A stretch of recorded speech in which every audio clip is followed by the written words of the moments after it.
From the Ticats Audio Network, this is Tiger Cats Game Day with Courtney Stephen and Mike Daly.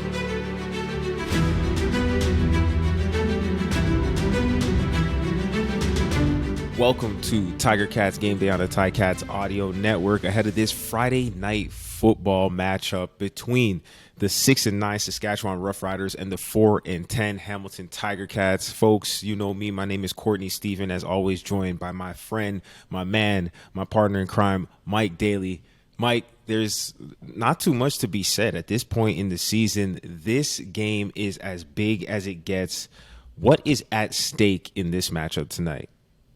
Yeah, really, when you look at this, everybody's going to start breaking down, okay, if Hamilton wins and then Sask loses, but then Sask wins the next two games and Hamilton, can split the games and who's going to be in, crossover. It's all this conversation where it's, talking about all these different scenarios.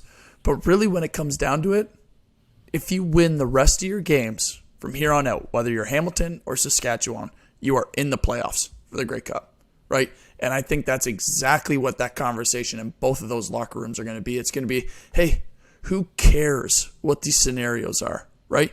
We hold the power in our hands. And it starts with the Saskatchewan game where we go out and we're just going to win this game, then we'll win the next game, then we'll win, and keep on going, right? Because no one in either of those locker rooms are sitting there saying, okay, let's start doing the mental math here. No, it's like, let's just win the next one. Am I wrong on that, or you think that's exactly what's happening in both those locker rooms? You know what? That's as simple as it gets. When you look at this, this is the beginning of what would be a 7-game road streak. Well, not on the road, but a 7-game streak to go straight to the Grey Cup. This is where the playoffs begin for the Tiger Cats because they control their destiny and take away all the equations and the subtraction, addition, waiting for other people to do their thing. Just win, and you punch your own ticket to the playoffs, and then you get a chance. Everything resets. It's 0-0 when it gets into that playoff race, and you have an opportunity to go out there and win the big one. That's what it's about. It doesn't matter how you got here, and so that's what everybody should be focused on. With 4 games remaining in the season, the Tiger Cats, regardless of what has been the storyline, whether it had been injuries, whether it had been the quarterback in and out of the lineup, whether it had been can they turn the ball over on defense, can they establish the run, it doesn't matter what happened yet. It matters what happens today and what happens in these next critical games. So the matchup here cannot be overstated. This is as important as it gets for Ticats fans, and it will be interesting to see tonight Saskatchewan Roughriders coming to Hamilton to take on the Hamilton Tiger Cats. And this is going to be a Tiger Cats lineup that has some people who are new faces in here. We're going to see Godwin at that X receiver spot where we're used to seeing Stephen Dunbar Jr., but next to him we'll have Tim White, Lamar Durant. We're going to see Keandre Smith back in the lineup, and then at slot back, number 84, Johnson stepping in. So a few things shaken up for the Ticats, but these are guys who've been with the team all season long in Coach O's infamous waiting room. They've got to be chomping at the bit and going up against Saskatchewan with guys like Nick Marshall, who are always game to be a competitor. This is to be one that these newer guys are really excited about.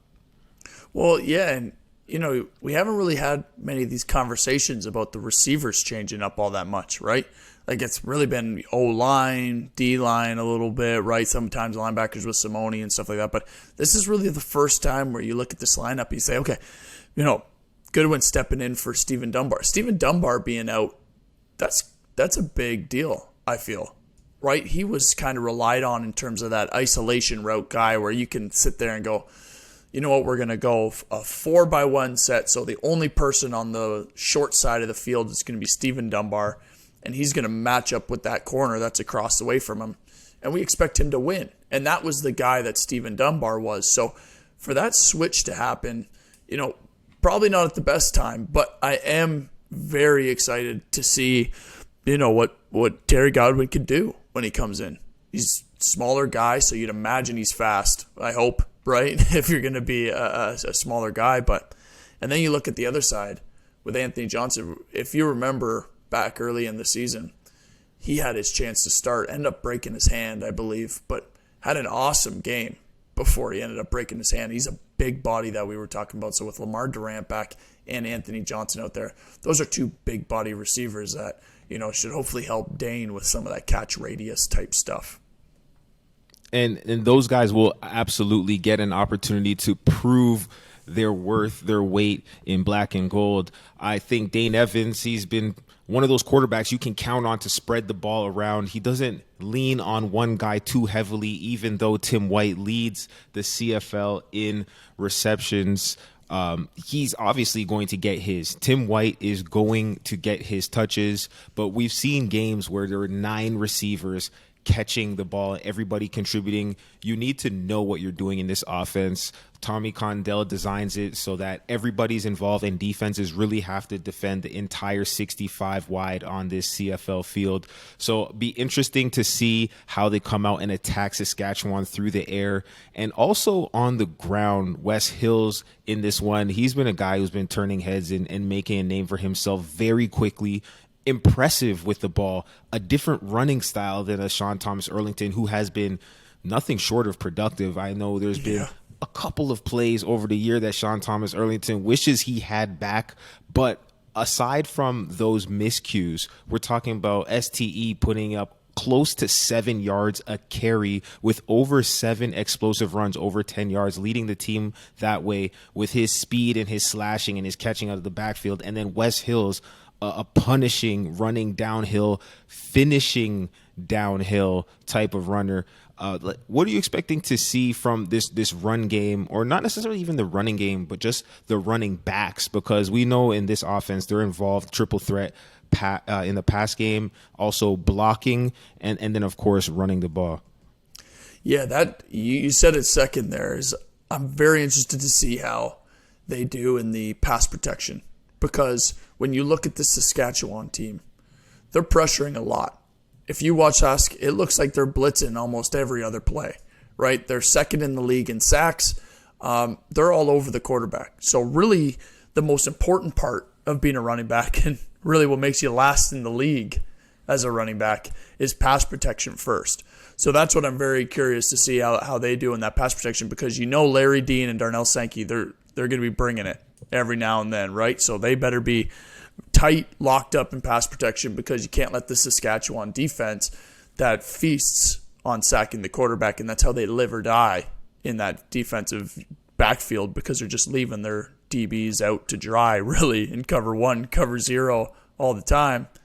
Pass protection is going to be number 1 from these running backs. But, Court, let me ask you something, because going into this stretch where we're talking about, Hamilton having to win out and just win your next games as playoffs, punch your ticket, is it concerning when you look at this lineup of receivers that are new stepping in? I mean, I know Dane's been playing a lot better, but you need to know where to be, and timing needs to be on.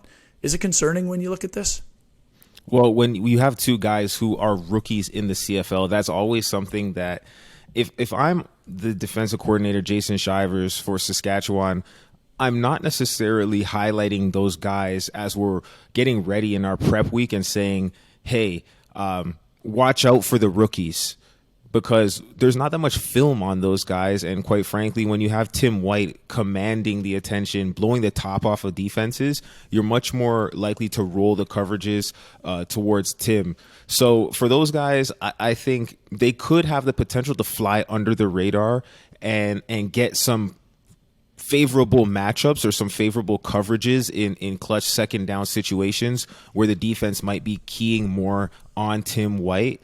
So there's an opportunity there. But to your point, in terms of does it give you pause, I think it would, until they prove us wrong. Because let's think about it.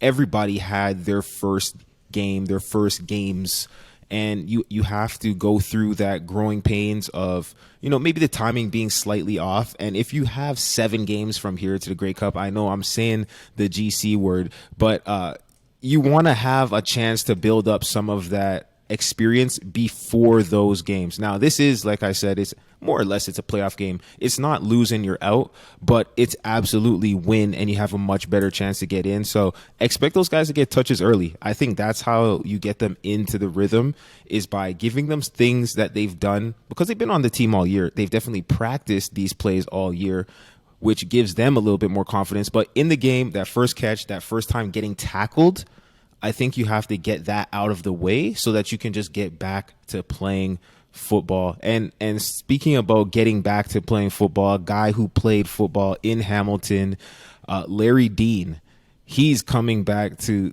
Tim Hortons Field, and somebody the fans really loved while he was here. We know Larry, we both played with him, hard-nosed guy. Him and Darnell Sankey. Number one, Sankey has 92 tackles. Dean has 84 tackles. These guys are on pace to be only the second linebacker duo since Big Hill and Solomon Alamimian in 2016. Both crested the 100 mark with the BC Lions. So it's not a great sign when your defense is on the field all the time making a ton of tackles, but when it's heavily concentrated between two people, it really shows you the sideline to sideline involvement that Mike Will combination have. There are people who this offensive line, who as of late, the Ticats offensive line has been doing a great job, but they have to identify where these two are at. They will be involved in pressures.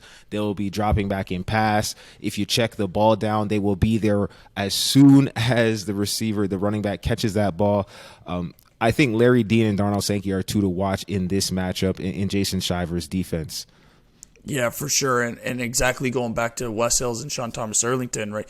Those guys are really going to have to bring it this game. And not that they don't any other game, but that's definitely, those two guys are circled on that scouting report saying we need to know where both of these guys are all the time, because they make all of their plays. When you're number one and number three in tackles, guess who you're going to have to block? It's the guys that are number one and number three in tackles in the league. But listen, one other addition to this lineup that I'm really excited for is Lawrence Woods being back. Lawrence Woods was averaging 14 yards on a punt return. Averaging 14 yards on a punt return, which is huge, and it was second in the CFL.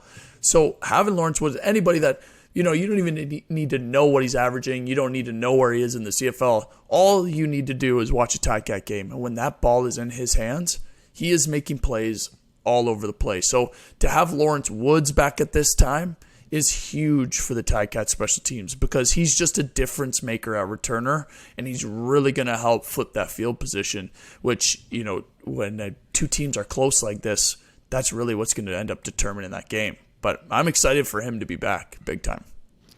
Yeah, and he's a guy who's he gives the other players on special teams a little bit more confidence. It's almost as if he's that special package that you unlock in a video game that gives you a +1 on your speed, your strength, and your endurance. He's that galvanizing force, because when you have a guy back there who has potential to score, has potential to get explosive returns, has potential to change the game, you dig deeper. Like, he's not just going to catch it and fall down. You know that this has the potential to be the unit that swings the pendulum back in the favor of the Ticats. So you go out there and you just grit and push a little bit harder. I've been on teams with amazing returners. I know you can say the same. They do something to lift the entire group on that sideline. And if you do get an explosive return against you, you also know how deflating that can be. So it's a double-edged sword. It's not only are you lifting up your team, but the other team now has to go out and defend a short field.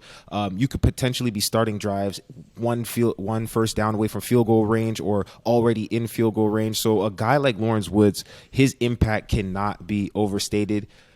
But don't sleep on Mario Alfred on the other side, because man, that guy right there, number 2 for Saskatchewan. If you guys haven't been watching this CFL season, every team has somebody who is a game breaker. And I think Alfred is one of those that the Ticats definitely have to key in on. And a part of their strategy to win this game is going to be containing him, because if you are not disciplined in your lanes and you're running down on your coverage units, he is somebody who can break angles and break ankles. What does this mean? It means if you think that you're on track to tackle him, he hits another gear and all of a sudden you run right past him. You're behind him because he's too fast. He's faster than he looks. And I think containing Mario Alfred will be a key part of Craig Butler's special teams meetings this week. What are some other aspects of the game, aside from the ones that we've talked about, that you think that the fans really need to key in on?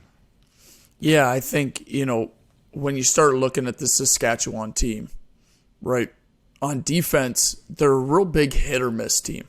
They give up 7 yards a first down on average, which is dead last in the CFL.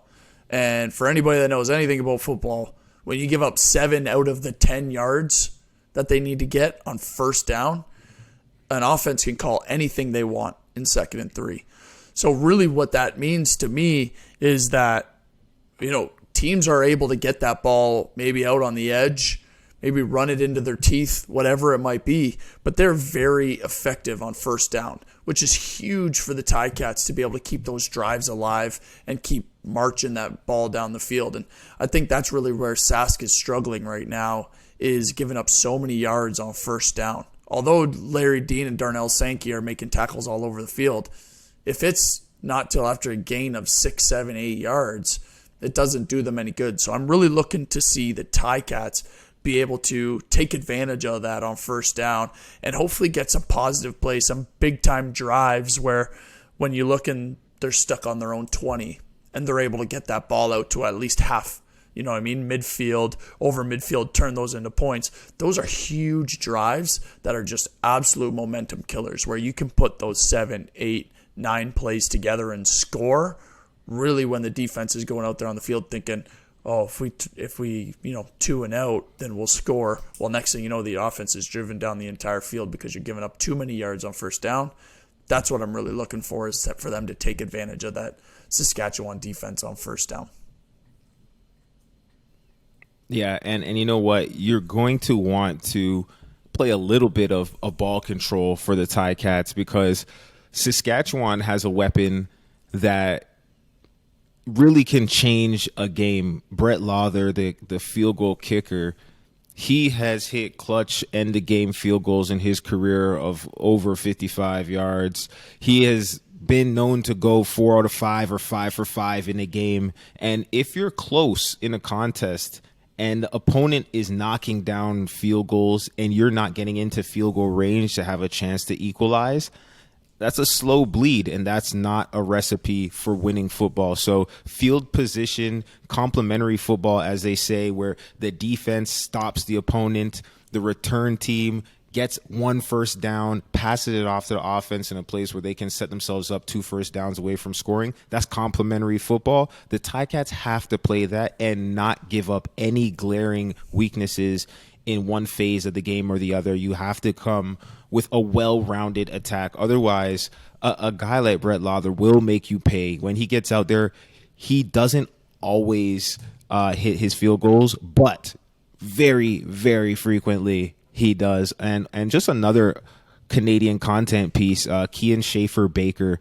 second only to Curly Gittins Jr. for Canadian receivers. This year he has 781 yards on 54 catches, and he has 4 touchdowns. So that's another person not to be slept on, one of the better receivers for Saskatchewan. So Ticats fans, looking at who should we be watching in this one to see if the Ticats are shutting down some of the key players and some of the key supporting players. Obviously, Shaq Evans, Moore, number 4, and then Kian Schaefer Baker, I would say, are the ones to watch on the Saskatchewan offense. So we've made it to the end of the season almost, okay? We've got 4 games left for the Ticats, 3 games left for Saskatchewan. As a player, as an ex-player, I don't even know if you're an ex-player, because once you're a player, man. I think you could probably still put on the pads, huh, Mike, and get out there for a few plays. Yeah, I think I got at least 25. As a player, maybe. at least 25, right? Don't pull the hamstring. But as a player, at this point in time, there's so much film to study on this opponent. Are you worried about something completely new coming out of the blue? Or when you've made it to the back part of the season, have people really shown their hand and it's really just, hey, put your players out there, we'll put our players out there, and the best team will win? How much of this is strategy and how much of this is players just have to show up and make plays at this point in the season? Yeah, really before I get into that, I think it's, a lot to do with strength. And Ticats fans, it's time to ride on our strength. From now until October 13th, purchase 4 eligible Hercules passenger or light truck tires to receive a $100 Ticats rewards card and be entered to win our road trip sweepstakes. Available at participating Active Green or Ross Ontario locations, or visit HerculesTires.com/AGR rewards. But yeah, Court, going back to your question, I think really, teams have shown their hand now. Every team and every coach and whatever it might be, they'll have these little switch ups for each game, right? Something a little different, a different look. But really, when you're watching film, what you see as their main concepts or what you see as their main plays, those will show up in the game, 100%. They might show up in different looks. There might be a different wrinkle off of them. But really, that's what you're going to get. So when these two teams are looking at each other at the end of the season here, they're going to say, okay, what worked really well for them against other teams, right? So Winnipeg absolutely blew Sask out of the water last week. So what is Hamilton going to do? What did Winnipeg do well that beat Saskatchewan, right? Maybe that's our wrinkle we're going to throw in. Something that Winnipeg did that worked really well. But they're still going to run their same plays. They're still going to get Tim White the ball, right? Dane's still going to spread it out to all his receivers, run their normal stuff. So really what it comes down to at the end of this season is just execution. Who knows their own plays better? Who can make the key plays when they come to them? When that ball's thrown to you, whether you're on offense or defense, you just got to make that play. Whether it's catching the ball as a receiver, whether it's getting your hand in there as a DB, knocking it down, whether it's making that open field tackle. That's really what it comes down to now, because everybody's seen all the plays that, Sask and Hamilton's going to put out there on film. Now it's just being able to see it and make that play when it's your turn. Because, Court, you and I have been in this situation a lot. And when you're sitting there talking to your team at the end of this, you know what I mean? When you got these next couple of games where it's playoffs, are you saying like, hey, we need to do something different, we need to do something better? Or is it, hey, we just got to focus and be ourselves? Yeah, I think if anything, there's the few plays that you used to run that you didn't quite get what you wanted out of them, or it didn't look on tape the same way it looked on paper. I think those ones, you trim the fat and you go back to what works well. And to your point, it is a copycat league, so you will take certain things, like, for example, we're talking about going up against Cody Fajardo. And I really want to, I got to meet Cody one day and ask him, is it Fajardo? Is it Fajardo? Has anybody ever verified that? No. Anyways, I gotta think that the Ticats are going to flush him out of the pocket. Being a mobile guy, he is very dangerous with his feet. He will run and look to throw, but he is somebody who is more prone to tuck it and try and get some yardage. And I think when Cody's rattled, especially rolling towards his offhand, he is somebody who can make mistakes when throwing the ball. Now, I mean, he's fifth in the league, about 3,100 yards passing, so he can get it done. And he's shown flashes of brilliance like most of these starting quarterbacks in the CFL, but he's a guy that can get rattled and put the ball up and throw out what I like to call cookies, all right? Now, the guy like Seontae Evans coming back into the mix, if you're putting up cookies, they might get snatched by one of these black and gold defenders, and that's what you would hope to happen if you're cheering for the Tiger Cats. So if I'm Mark Washington, I'm dialing up blitzes and not just haphazardly saying, let's pressure Cody Fajardo. But I'm bringing pressure so that Cody has to run in a way that he's going to his left so that it's harder for him to throw downfield, and he can only really throw towards the sideline because he's not escaping to his strong hand. Right. So those are the types of little things that at this point in the year I've noticed on film, and I see, maybe the gut pressures aren't going to work with a veteran guy like Dan Clark in there at the center position. Maybe they will, but it's how do you specifically affect this quarterback, and what are the things that give him trouble? Does this offensive line, do they have trouble when they go into 70 protection and slide, and then you wrap a defender around the edge? Do they pick that up? Or maybe it's when you go cover 0 late, they have trouble bombering in and blocking that extra DB who's adding in to the pressure. I think it's identifying what the specific thing is that's challenging for the personnel group that's on the field for the opponent, and then dialing that up, but not until that key second down, saving it for when you really need it. And that's what the great coordinators do, is they know the button to push when they really need to make something happen. And if you're watching closely, these coordinators on both sides, they're great. Jason Shivers, he knows how to dial up some pressure too now. So it will be a good battle to watch the strategy unfold. But of course, players got to play, man. At the end of the day, no one shows up to watch coaches. It's all about the players showing up to play. And that's the biggest thing is, Daly, you mentioned Cody and how he's been playing. Mm-hmm. In the past, Ticat fans know whenever we talk about this, we talk about turnover ratio, right? Because of the season that's been around with the Ticats so far, being dead last in turnover ratio. It's a huge factor in determining who wins the game, right? And right now, the Riders on this 4-game losing streak, they're -9 over the last 3 games. That is a huge number, because what that means is that, it might be Cody throwing the picks, it might be the running backs putting the balls on the ground, whatever that might be. But what that means is that that offense is not confident. So when you go to a team that is on a 4-game losing streak, turning the ball over, very familiar to where the Ticats were earlier, right? All you need to do, and we've played these teams lots of times where you just need to really come out fast and make them say in their mind and on their sideline, oh, here we go again, right? 1-2 turnovers early will start breaking their back, because what it means for them is, we can't figure this out. People start thinking in their mind, we suck. We can't get this done. Oh, here we go. Turnovers again. Oh, defense is back out there. Oh, defense gave up a bomb, whatever.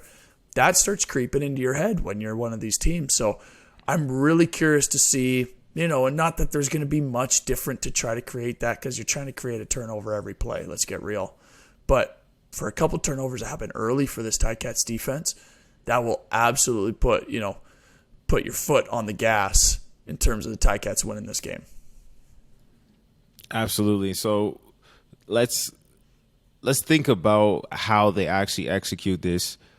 Who would be the key matchups? If I'm watching the game, I don't know what's been happening up to this point in the season. I'm tuning in to Tiger Cats game day to figure out, okay, give me the Coles notes.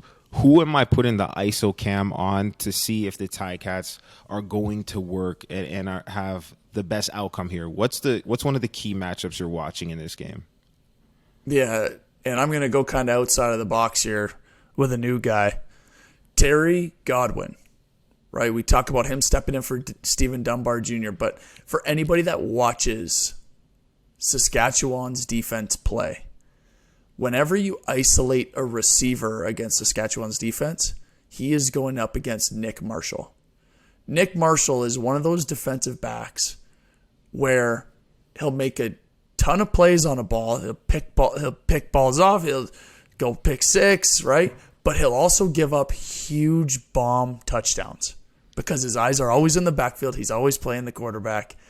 that's my matchup, and you're laughing, and I need to figure out why you're I'm laughing laughing like this. because we should have compared notes, because I literally have the exact same matchup. He's the CFL's Asante Samuel, the guy who one game will give you 2 picks, and the next game he'll be talking trash as the receiver's waggling to the line, and then next thing you know, he blows coverage and is giving up a touchdown. So yes, I absolutely am going to be watching Terry and Nick.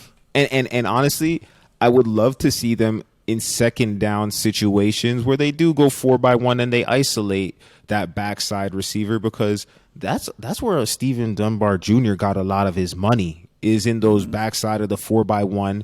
You're moving the entire rest of the defense away, so no one's there to help. Like, of course, you might have Mike Edom over top late, but that out route, that slant, that curl, the actual routes that you just got to run on a one-on-one. I want to see who gives who that work on that island in the boundary. That would be a great matchup to watch. That's funny that you said that. As soon as you mentioned Terry, I was like, you slide dog. Yes. You know what's that's up, what you man. Get for asking me first. You definitely know what's up.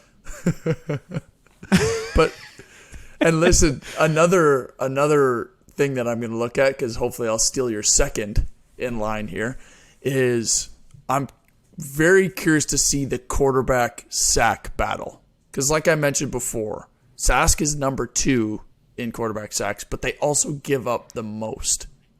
So what I'm interested to see, that Mason Bennett has been switched out for Carney. Carney's going to come back in. We've seen him make tons of plays as Ticat fans, right? And then Julian Hauser is going to be on that other end. Those guys get into Cody, because you mentioned it. Cody likes to run around, and he likes to get out of the pocket and try to make plays with his feet. Well, all that does is give your defensive ends, your defensive line, time to get to him. So I think if they can get to him and make him uncomfortable and start, that turnover ratio going south for Sask early, that's going to be a huge, huge key in the game. Huge. Yeah, and we know with just the Ticats this year how it's been if they do have turnovers, so that's something they'll be conscious of. I mean, they've done polar opposite last couple of games of how the rest of the season had went, so hopefully that trend continues.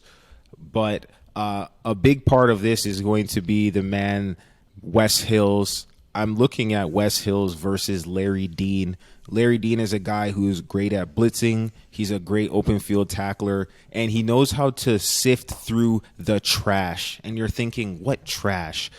I mean bodies. Whenever you're around the box, you've got 300-pound offensive linemen. You've got big D linemen running twists and stunts. You've got people falling down, receivers adding in. There's a lot of cloudiness to the image at times, and Larry Dean does a great job of staying low, keeping his vision, and then finding his nose to the ball despite all of the traffic in front of him. So I think in the pass block game, it will be great to see 2 tough guys go nose to nose with Wes Hills and Larry Dean. And then in the run game, I would love to see what happens when the Ticats line up gun strong and they run that zone weak and Larry Dean meets Wes Hills in that B gap. I think that will be great football right there. Honestly, it would be something I would pay to see if I didn't work here. So it's exciting when you get a chance to have great players go head to head. Obviously, this is a team game, but there are one-on-one matchups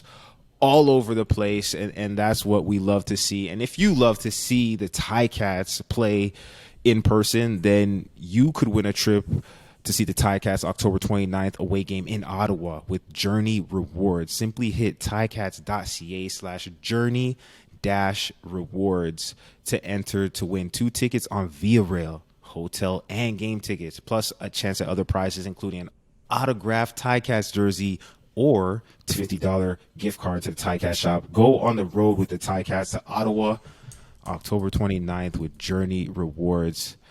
Mike Daly, this is a critical game. We talked about it top to bottom. Saskatchewan's coming in here a lot of ill will. They're trying to punch their ticket because it's a wild battle in that West. But the Ticats fighting to get into that third place spot. As we wrap up here, the key storyline in this one, what is the thing that's going to determine the outcome of this game for the Ticats or Saskatchewan? Yeah, I think it's, as simple as getting on this offense or getting on the Saskatchewan offense early. We mentioned it a few times now, and that's really when you see the Saskatchewan offense implode is when Cody's uncomfortable, right? So whether that's blitzing a guy like Cam Kelly or Kyle Wilson off the edge, you know what I mean? Figuring out which way you want him to go.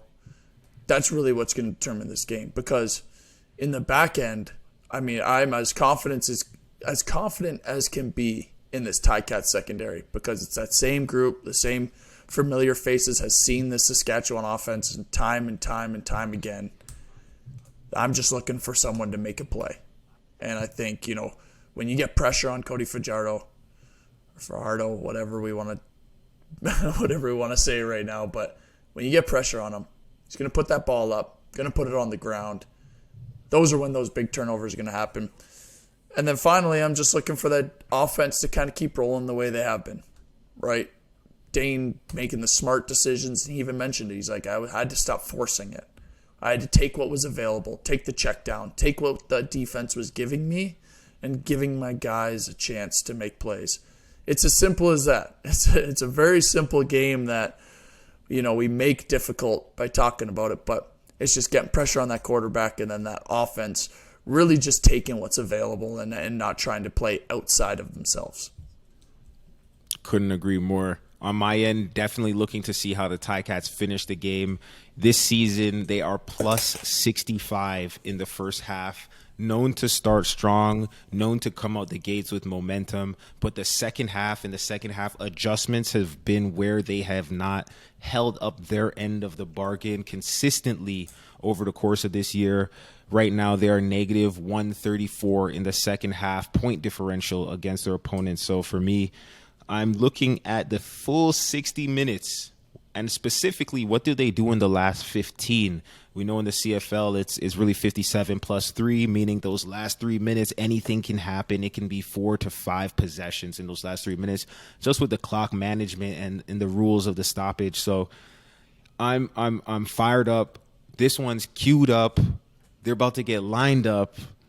And it's all happening in Hamilton at Tim Hortons Field, 7:30 p.m. Eastern Time. RJ and Luke Tasker got the call 6:30, 1 hour beforehand. Andy Fantus and Bubba O'Neill, they got you everything you need to know to get warmed up for this one.